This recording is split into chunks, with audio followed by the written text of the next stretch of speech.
நீ வந்து இன்னும் நீ ஜெபம் பண்ணு, நீ இன்னும் உபவாசம் இரு, நீ இன்னும் ஆண்டவருக்குள்ள வளரு, அப்பதான் வந்து உனக்கு ஆண்டவர் செய்வாருன்னு சொல்லி ஏற்கனவே அந்த பிள்ளைங்க வந்து கஷ்டத்திலயும் ஃபீலிங்லயும் இருக்கும்போது திஸ் இஸ் சோ ஜட்ஜ்மெண்டல். சிலர் அப்படிதான் சொல்லிடுறாங்க. பார்த்துட்டு இருக்கவங்க கூட நீங்க ஒரு யூத்தா இருந்தா யோசிக்கணும், எனக்கு என்ன செட் பிரின்சிபல் இருக்கு, என்ன செட் வேல்யூஸ் இருக்கு, நான் எப்போதும் உண்மை உள்ளவனா இருக்கிறேன்னா, நான் பொய் சொல்லாம இருக்கிறேன்னா, எனக்குன்னு சில பவுண்டரிஸ் நான் வச்சிருக்கேன்னா, எவ்வளவு தூரத்துக்கு இந்த காதல் அப்படின்ற ஒரு காரியம் எவ்வளவு தூரத்துக்கு அவளை வந்து இழுத்துருக்குன்னு யோசிச்சு பாருங்க. ஆண்டவர் ஒரு நேரம் வச்சிருக்கிறாரு. சில சமயம் நாம அந்த பிளானுக்கு எதிர்த்து போயிட்டு இந்த கிரைட்டீரியாஸை முன்னிறுத்தி தேடும் போது சில சமயம் அது வந்து வாய்ப்பதில்லை.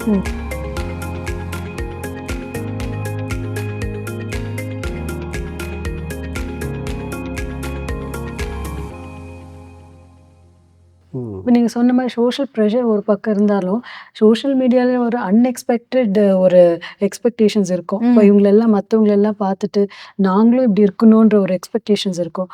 அது இப்போ சிங்கிளாக இருக்கிறவங்களும் சரி, இப்போ கல்யாணம் ஆகிட்டு விடோவாக இருக்கிறவங்களுக்கும் சரி, அது பொருந்தும். அதை பற்றி உங்களோட கருத்து என்ன? இப்போ சிங்கிள்னஸ் அப்படின்றது ஒரு காலிங் அப்படின்னு நான் நினைக்கிறேன். ஆண்டவர் வந்து உங்களை சிங்கிள்னஸ்க்கு அழைச்சார் அப்படின்னு சொன்னா கண்டிப்பா ஆண்டவர் எந்த அழைப்பையும் கிருபையை கொடுக்காம அழைக்கிறது கிடையாது. உங்களை அதற்கான தகுதியும் அதற்கான கிருபைகள் எல்லாம் உங்களுக்கு கொடுத்துட்டு தான் அந்த அழைப்பு வந்து உங்களுக்கு நேரா வருது. அப்போ கண்டிப்பா வந்து அந்த சிங்கிள்னஸ்ல நடக்கிறதுக்குரிய பெலனை வந்து ஆண்டவர் தான் கொடுப்பார். Because the calling is from him, the strength also comes from him. So அப்போ ஆண்டவர் கிட்ட உங்களுடைய ஐடென்டிட்டி, இப்போ திருமணமானவங்களை போய் கேட்டீங்கன்னா அது கூட தப்புன்னு தான் நான் சொல்லுவேன். நீங்க யார் அப்படின்னு கேட்டா இன்னாருடைய மனைவி, இன்னாருடைய கணவர், இவங்களுடைய பிள்ளைகள் அப்படின்னு தான் அறிமுகப்படுத்துறோம். See, that is not our identity. அது என்ன அப்படின்னா நீங்க என்ன பண்றீங்க, சரிங்களா? அது நம்மளுடைய அடையாளமா மாறிடக்கூடாது. அடையாளம் என்ன அப்படின்னா நான் ஆண்டவருடைய பிள்ளை, தேவனால அழைக்கப்பட்டிருக்கிறேன், அவருடைய வேலையை நான் செஞ்சிட்டு இருக்கேன், அவர் என் வாழ்க்கை குறிச்சு ஒரு திட்டத்தை வச்சிருக்காரு. ஏன் நோக்கம் இல்லை என் வாழ்க்கை, ஏன் திட்டம் இல்லை, நாளைக்கு என்ன நடக்கும்னு ஆண்டவருக்கு தெரியும். ஒவ்வொரு நாளும் நான் ஆண்டவர் கையை பிடிச்சிட்டு, எப்படி ஒரு குருடன் வந்து அவங்களை வழி நடத்துறவங்களை கையை பிடிச்சுதான் அடுத்த ஸ்டெப் எடுத்து வைக்க முடியும். இப்படிதான் நம்மளுடைய reliance on God, dependence on God இப்படிதான் இருக்கணும். நான் 5 வருஷத்துக்கு அப்புறம் நடக்கிற விஷயத்துக்கு ரிலை பண்றது இல்லை, அணுதினமும். அப்போ இந்த தனிமையா இருக்கிறவங்க, சிங்கிள்னஸ்க்காக அழைக்கப்பட்டவங்க, டே டு டே லைஃப் ஒவ்வொரு நாளுக்கும் ஆண்டவரை சார்ந்து இருக்கும் போது கண்டிப்பா ஆண்டவர் வந்து இப்படிப்பட்ட ப்ரெஷர்ஸ் வந்து அவங்கள தாக்காத அளவுக்கு ஆண்டவர் தைரியம் கொடுப்பார் அப்படின்னு தான் நினைக்கிறேன். அஃப்கோர்ஸ் நான் பார்த்திருக்கேன் இப்படிப்பட்ட ஆட்கள் கண்டிப்பா நம்ம சபைகள்லயும் இருக்கிறாங்க. கர்த்தர் வந்து அவங்களுக்கு கிருபை கொடுத்துட்டு தான் வராரு. ஆண்டவரே அவங்களுடைய நாயகர் அப்படின்னு சொல்றதுல பைபிள், தேவனே அவங்களுடைய நாயகரா மாறி விடுகின்றார். ஸோ அவங்களுக்கு வந்து it's all sufficiency in Christ. அருமையா சொன்னீங்க. அடுத்த கேள்வி, இன்று காதல் என்பது உடல் அல்லது உணர்ச்சி ரீதியான இன்பம் மட்டுமே என்று தவறாக புரிந்து கொள்ளப்பட்டுள்ளதா? கண்டிப்பா கொஞ்சம் சொல்லுங்களேன். கண்டிப்பா இப்படிதான் இது வந்து ஒரு ஃபீலிங் ஆகும். சரீர பிரகாரமான சந்தோஷங்களையும் இன்பங்களையும் கொடுக்கிற ஒரு உறவாக தான் இன்னைக்கு காதல் சித்தரிக்கப்படுது.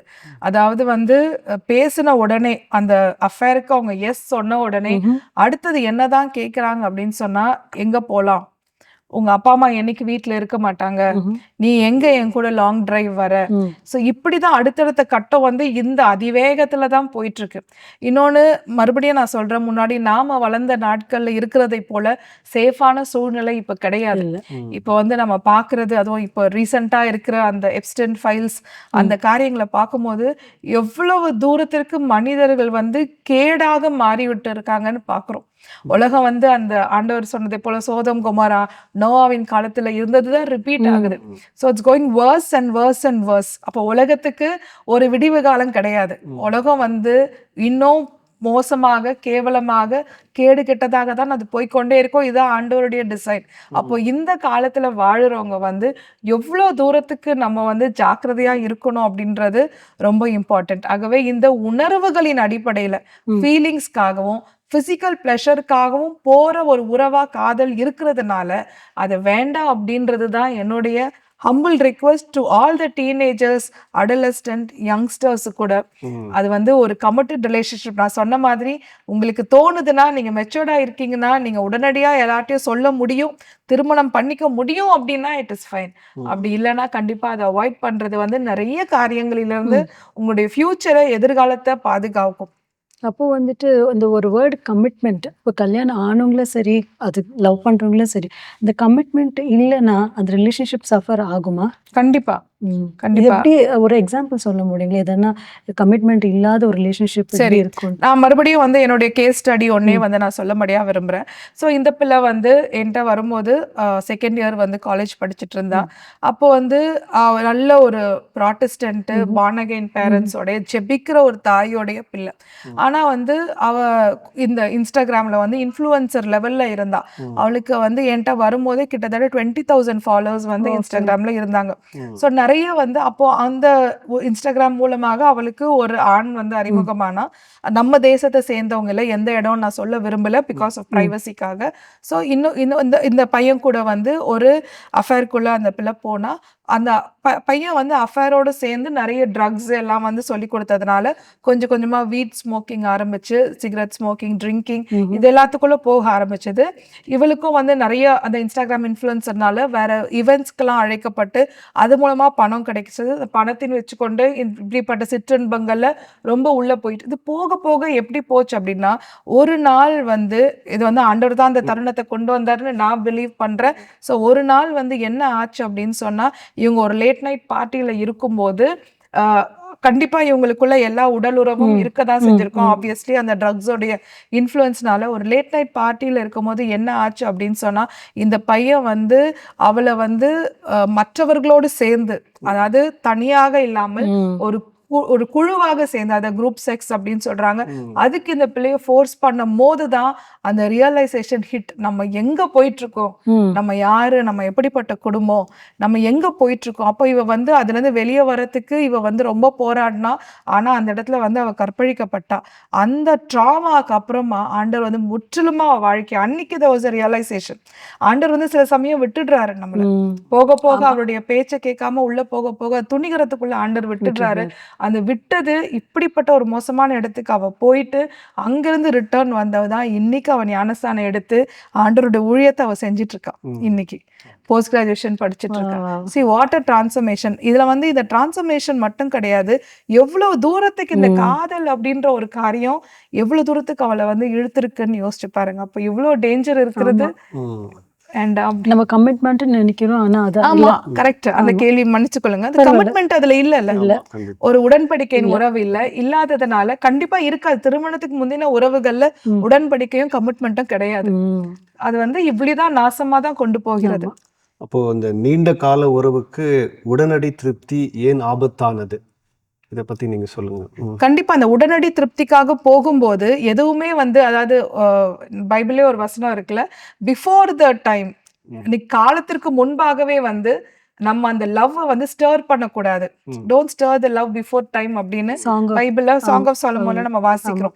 அப்போ இப்படி ஸ்டர் பண்ணும்போது என்ன ஆகுதுன்னா, we are not actually ready. ஆண்டவர் நம்ம ஒரு மாதிரி உடல் அமைப்பை, நம்மளுடைய எண்ணங்களை, உணர்வுகளை அவர் வடிவமைச்சிருக்கிறார்.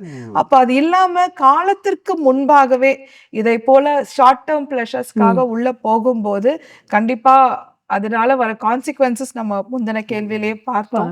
அப்படிதான். இப்போ நீங்க சொல்ற மாதிரி அப்போ ஒரு பவுண்டரிஸ் வேணுமா? இப்போ ரிலேஷன்ஷிப்ல வந்துட்டு லவ்வா இருக்கலாம், எல்லாத்துக்கும் ஒரு பவுண்டரிஸ் கட்டாயம் தேவையா? பவுண்டரி நான் லவ் வேண்டான்னு தான் நான் திரும்பவும் சொல்றேன். லவ் எஸ் சொன்னாதான் நான் பவுண்டரி சொல்லணும். நான் வந்து ஏன்னா இட்ஸ் நாட் குட் அப்படின்னு தான். ஸோ அதனால பவுண்டரிஸ் அப்படின்றது நான் என்ன சொல்லுவேன் அப்படின்னா, அந்த அடோலசன்ட் டீனேஜ் இயர்ஸ்ல வந்து நீங்க தெளிவா நான் என்னுடைய சுய ஒழுக்கம் எப்படி இருக்கணும் அப்படின்னு சொல்லி அந்த டிசிப்ளின் என்ன, என்னோட வேல்யூ சிஸ்டம் என்ன அப்படின்னு ஸ்ட்ராங்கா தீர்மானிச்சிட்டோம்னா, சம்டைம்ஸ் வந்து பைபிள் சொல்லுது அப்படின்னு நான் செய்யறேன்னு நம்ம சொல்றோம், பைபிள் செய்யக்கூடாதுன்னு சொல்லுது நான் செய்யறது இல்லைன்னு. நான் அது கூட தவறுன்னு சொல்லுவேன். ஏன் அப்படின்னு சொன்னா, not because Bible is dictating.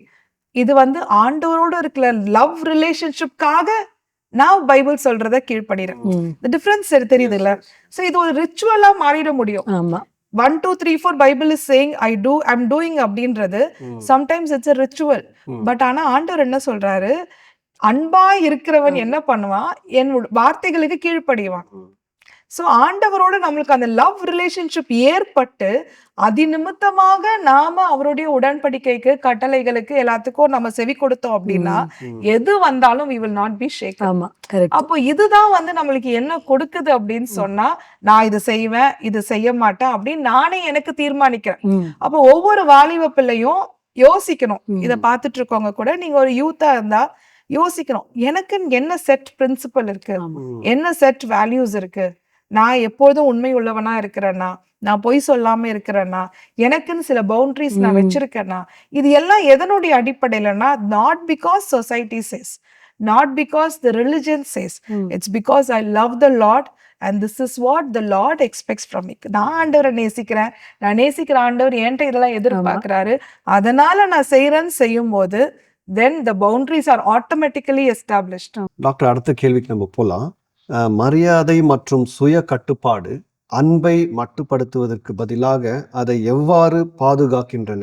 How respect and self control helps a person? Okay, மறுபடியும் திருமணம் உறவுல இருக்கின்ற அன்பு, காதலை குறித்து தான் நான் சொல்லணும் அப்படின்னு சொன்னா, இந்த இடத்துல வந்து எது ரொம்ப முக்கியம், இந்த மரியாதை, அப்புறம் வந்து சுய கட்டுப்பாடு, இப்படி வந்து வர்ச்சு பை வர்ச்சு ஒரு நல்ல பண்புல, வர்ச்சுன்றது பண்பு, ஒவ்வொரு நல்ல குணநலங்கள், நல்ல குணாதிசயங்கள், நல்ல பண்புகள் இப்படின்னு கேஸ் பை கேஸ் பாக்குறதுக்கு பதில் நீங்க வந்து ஆண்டவருக்குள்ள வளருகிறவராக அவங்களுடைய அந்த ரிலேஷன்ஷிப்ல நீங்க ரூட்டடா இருந்தா ஆட்டோமேட்டிக்கா உங்க லைஃப்ல இந்த கேரக்டர் டிரான்ஸ்ஃபர்மேஷனை நீங்க பாப்பீங்க.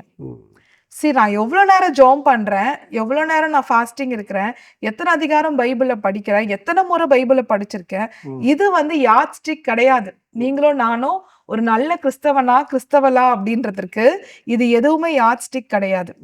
நான் என்னுடைய குணத்துல இயேசுவை போல எவ்வளவு மாறி இருக்கேன். போன வருஷத்தை விட இந்த வருஷம் நான் மன்னிக்கிறவளா அதிகமா இருக்கேனா, என்னால எதிராளிகளை நேசிக்க முடிகிறதா, என்னால தாராளமா கொடுக்க முடிகிறதா, சுயநலமா யோசிக்காம மத்தவங்களுடைய நலனை யோசிக்க முடியுதா, இதுதான் வந்து சேஞ்ச் ஆஃப் கேரக்டர். இதுதான் நீங்களும் நானும் வந்து ஒரு கிறிஸ்டியனா இருக்கிறோமா இல்லையான்றதுக்கு யாட் ஸ்டிக். அப்ப அது வரும்போது ஆட்டோமேட்டிக்கா வந்து நீங்க சொன்ன அந்த கேள்வியில அந்த மரியாதை வந்து அந்த ரிலேஷன்ஷிப்ல இட் வில் பி தேர்.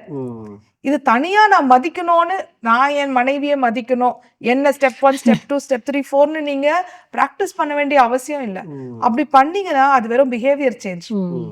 அது வந்து இட்ஸ் நாட் ஆக்சுவலி உங்களுக்கு வந்து இந்த பிஹேவியர் சேஞ்ச் மட்டும் கான்சென்ட்ரேட் பண்ணீங்க, உள்ளம் மாறாம நடக்கை மட்டும் மாறுச்சுன்னா அது டெஸ்ட் ஆஃப் டைம்ல நிக்காது. இப்போ சிகரெட் ஒத்துக்கு பிடிச்சிட்டு இருக்காங்க, சிகரெட்டை விடணும் அப்படின்னு சொல்லிட்டு நான் என்ன பண்றேன்னா, நீங்க வந்து 10 சிகரெட் ஒரு நாளைக்கு பிடிக்கிறப்பா, நீ 9 புடி 8 புடி, கொஞ்சம் கொஞ்சமா அந்த பிஹேவியர்ல நான் மாற்றத்தை கொண்டு வரேன். நடக்கையில அந்த பையனும் என்ன பண்றான், கொஞ்சம் கொஞ்சமா விடுறான்னு வச்சுக்கோங்களேன். இப்படி விடுற பையன் நாளைக்கு வந்து ஃப்ரெண்ட்ஸ் கூட வெளியே போகும்போது அவங்க சிகரெட் பிடிச்சாங்கன்னா இவன் எடுத்து பிடிச்சிருவான். ஏன்னா அவன் மனசு மாறல, நடக்கை தான் மாறி இருக்கு.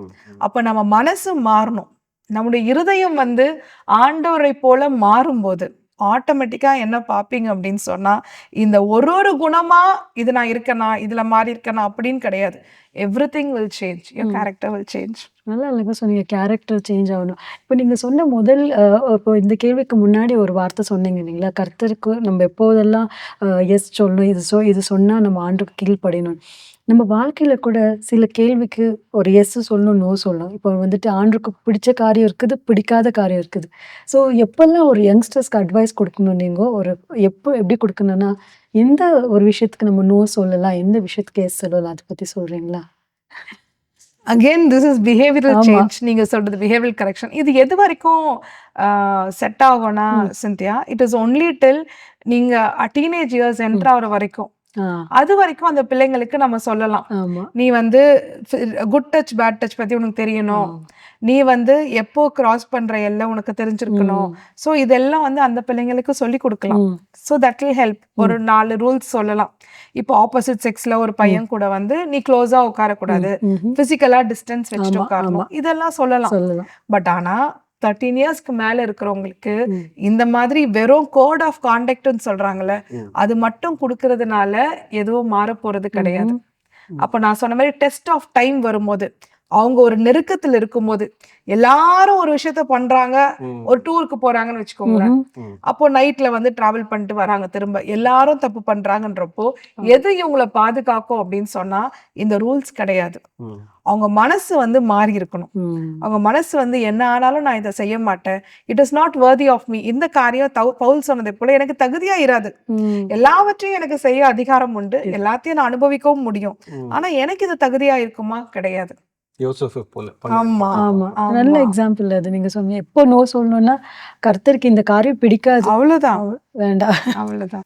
டாக்டர், அடுத்த கேள்வி, தார்மீக அல்லது உணர்ச்சி வரம்புகளை கடக்காமல் தம்பதிகள் எவ்வாறு அன்பில் வளர முடியும்? How can couples grow in love? இந்த கேள்வியே வந்து திருமணத்துக்கு முந்தின இருக்கிற காதல், அந்த ரிலேஷன்ஷிப் பத்தி கேக்குது. நான் அவங்களுக்கு தான் வந்து அவங்க மாரலா ஒரு இதை கிராஸ் பண்ணாம இருக்கணும், இமோஷனலா கிராஸ் பண்ணக்கூடாது, பிசிக்கலா கிராஸ் பண்ணக்கூடாதுன்னு சொல்றோம்.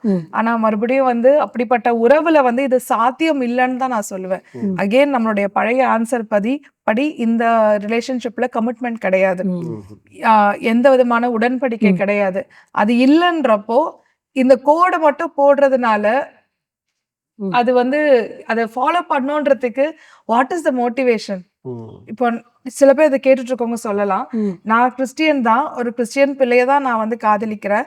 நாங்க காதலிக்க ஆரம்பிக்கும் போதே நாங்க சொல்லிட்டோம், நாங்க வந்து இது பண்ணக்கூடாது, இப்படி பேசக்கூடாது, இப்படி மீறக்கூடாதுன்னு சொல்லிட்டு நாங்க சில ரூல்ஸ் போட்டு தான் நாங்க காதலிக்கிறோம்னு நாங்க சொல்லலாம். பட் மறுபடியும் என்ன சொல்றேன்னா, அது எல்லாமே வந்து எக்ஸ்டர்னல் ரூல்ஸ் தான். பட் ஆனா வந்து நான் சொன்ன மாதிரி if you are able to tell it to your parents, நீங்க வந்து அதை திரும்ப அட்லீஸ்ட் ஒரு இந்த பூ முடிக்கிறதுலாம் சொல்றாங்கல்ல, ஃபர்ஸ்டே ஒரு கன்ஃபர்மேஷன் பண்ணிடுறாங்கல்ல, அதுவாது பண்ணிட்டா அதுக்கப்புறம் வந்து நீங்க தைரியமா இருக்கலாம். அது பண்ணிட்டோம் அப்படின்னு சொன்னா தென் இந்த மாதிரி ரூல்ஸ் நீங்க போடலாம். நான் வந்து திருமணம் வரைக்கும் நான் காத்திருப்பேன், இதெல்லாம் பண்ண மாட்டேன்னா அப்போ அது செல்லுபடி ஆகும். பட் அது இல்ல அப்படின்னு சொன்னா I don't think it is not possible. உங்க கேள்விக்கு ஆன்சர் சொல்லணும்னா, கவனன்ட் இல்லாத, உடன்படிக்கை இல்லாத திருமணத்துக்கு முந்தின காதல்ல மாரல் ஸ்டாண்டர்ட்ஸோ இமோஷனல் ஸ்டாண்டர்ட்ஸோ கிராஸ் பண்ணாம இருக்க முடியாது.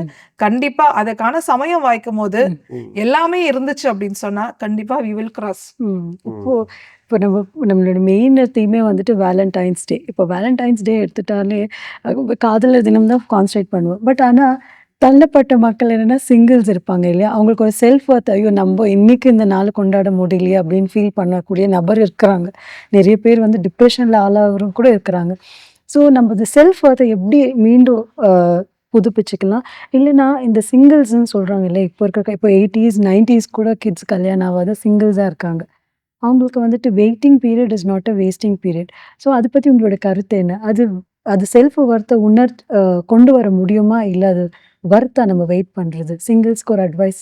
Thank you so much Scindia for this question. ஏன்னா வந்து இப்படிப்பட்ட எண்ணிக்கை வந்து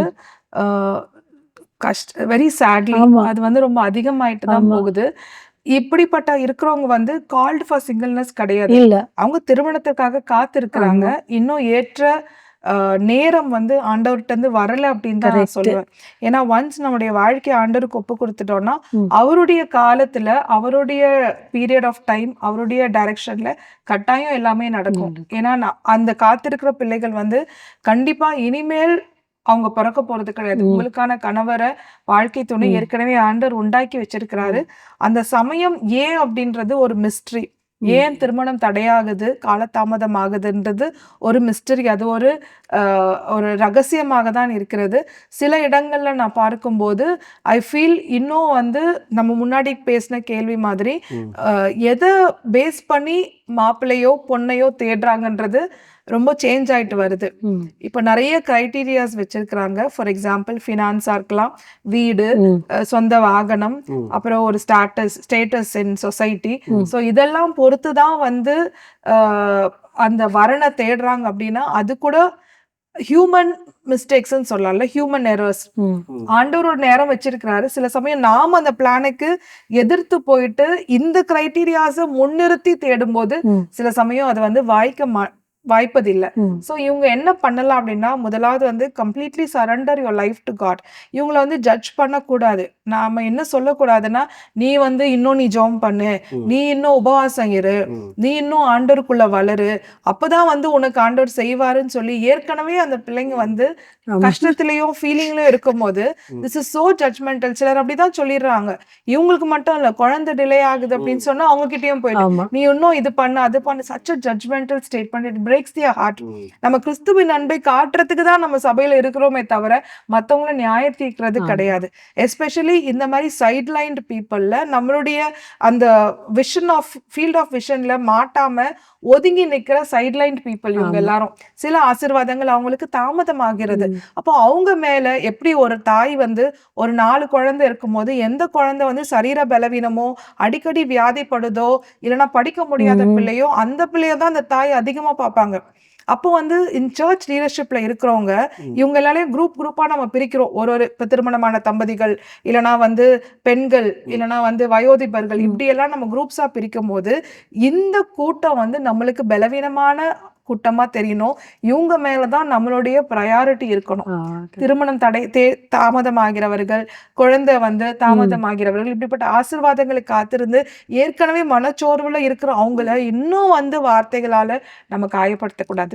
ஸோ இவங்களுக்காக நம்ம அதிகமா ஜெபிக்கணும். இவங்களோட நம்ம அடிக்கடி அந்த உறவை வந்து புதுப்பிச்சுக்கணும்.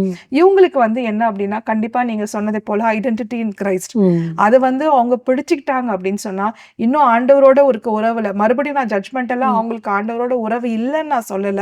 பட் இன்னும் வந்து அவரை சார்ந்துக்கும் போது, இன்னும் டிபெண்டா இருக்கும் போது கர்த்தர் கண்டிப்பா அவங்களுக்குன்னு வச்சிருக்கிற ஆசீர்வாதத்தை கொடுக்காம இருக்க மாட்டார். He will do it. நம்ம அவரை மட்டும் சார்ந்திருக்கும் போது கண்டிப்பா ஆண்டவர் இந்த தைரியத்தையும் கொடுப்பாரு. இந்த சூழ்நிலையை ஃபேஸ் பண்ணி யாராவது வந்து அவங்ககிட்ட பேசுறாங்க, அவங்கள வந்து கிண்டல் பண்றாங்கன்னா எப்படி வந்து அதை எதிர்கொள்ளணும்ன்ற ஞானத்தையும் கர்த்தர் கொடுப்பாரு. வாக்கு வல்லமையும் ஆண்டவர் கொடுப்பாரு. சொன்னீங்க. கடைசி கேள்விக்கு நம்ம போலாம். குடும்பம், நண்பர்கள் மற்றும் சமூகத்திற்கு அன்பை காட்டுவதன் மூலம் மக்கள் எவ்வாறு காதலர் தினத்தை கொண்டாட முடியும்? இப்போ அன்பை காட்டணும் அப்படின்றது நான் ஃபர்ஸ்ட் குவெஸ்டின்ல சொன்னதை போல ஏசு கிறிஸ்து நமக்கு கொடுத்திருக்கின்ற கமாண்ட்மெண்ட், கட்டளை. விசேஷமா யார்கிட்ட அன்பு காட்டணும்னா இப்படிப்பட்ட மார்ஜினலைஸ்டு பீப்புள்.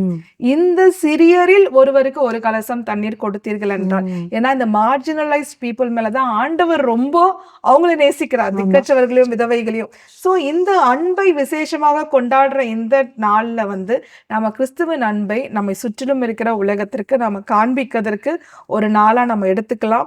இப்படிப்பட்ட தனிமையில் இருப்பவர்கள், தள்ளப்பட்டவர்கள், விதவைகள், திக்கற்றவர்கள், இவங்களுக்கு வந்து நம்ம நன்மை செய்கிறது மூலமாக இயேசுவின் அன்பை நம்ம வெளிப்படுத்தலாம். சுற்றி இருப்பவங்க கிட்ட கூட நம்ம என்ன பண்ணலாம்னா வந்து நம்முடைய வார்த்தைகள்ல கவனமா இருக்கணும். சில சமயம் சில காரியங்களை சொல்லாம இருக்கிறது நல்லது. சில சமயம் சில காரியங்களை சொல்லாம இருக்கிறது அன்பு. ஒரு சோஷியல் மீடியா கமெண்ட்டை போஸ்ட் பண்ணாம இருக்கிறது நல்லது. It's love. ஸோ இப்படிதான் நம்ம அன்பை வந்து கிறிஸ்துவின் அன்பை அவங்களுக்கு காட்டணும். அதுக்கு இந்த நாளை நம்ம விசேஷமா எடுத்துக்கொள்ளலாம். ரொம்ப நன்றி. ஃபீபா நேயர்கள் சார்பில், இன்னுமாக ஃபீபா இந்தியா சார்பில் இவ்வளவு நேரம் எடுத்து கலந்துரையாடின டாக்டர் கேரன் அவர்களுக்கு எங்களுடைய நன்றியை தெரிவித்துக் கொள்கிறோம். நேயர்களே, உங்களுடைய கருத்துக்களை எங்களுக்கு தெரியப்படுத்த வேண்டிய முகவரி info@fibaonline.org. அடுத்த வாரம் நாம் சந்திப்போம். கர்த்தர் உங்களை ஆசீர்வதிப்பாராக.